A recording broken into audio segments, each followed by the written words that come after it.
একজন গরিব কাঠুরিয়া ছিল। সেই কাঠুরিয়ার একটা আম বাগান ছিল। সে তার আম বাগানে এসে দেখে যে তার গাছের সব আমগুলো পেকে গেছে।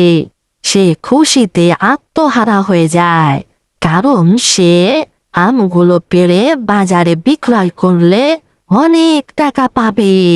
এজন্য সে আমের দিকে তাকিয়ে তাকিয়ে মনে মনে আনন্দ নিতে থাকে, কারণ তার গাছের সমস্ত আমগুলো পেকে গিয়েছে।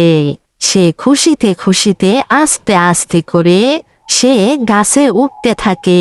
সে গাছে উঠে তার পাকা পাকা আমগুলো পেড়ে নেবে এবং এই আমগুলো বাজারে বিক্রয় করে সে অনেক টাকা পাবে।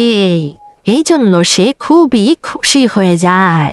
সে গাছে উঠে তার আমগুলো পেড়ে ঝাঁকাই করে মাথার করে আস্তে আস্তে করে তার আম বাগান থেকে তার আমগুলো পেড়ে নিয়ে যাইতে থাকে, কারণ এগুলো সে বাজারে দিয়ে বিক্রয় করে অনেক টাকা পাবে।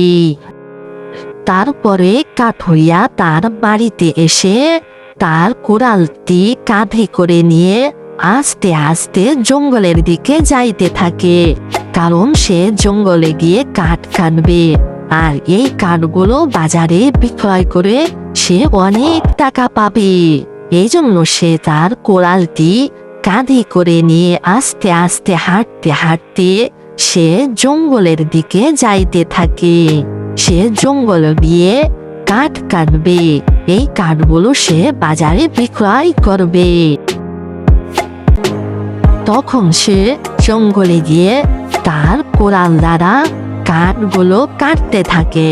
সে অনেকক্ষণ যাবৎ আস্তে আস্তে করে কাঠগুলো কেটে ফেলে।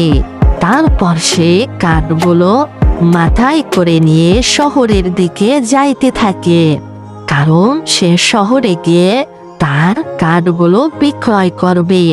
এভাবেই কাঠুরিয়ার জীবন চলতে থাকে। তো বন্ধুরা, তোমরা যদি আমাদের কাছে কাঠুরিয়ার আরো গল্প শুনতে চাও তাহলে অবশ্যই আমাদের চ্যানেলটি সাবস্ক্রাইব করে রাখবে, যাতে করে ভিডিওগুলো সবার আগে তোমার কাছে পৌঁছে যায়।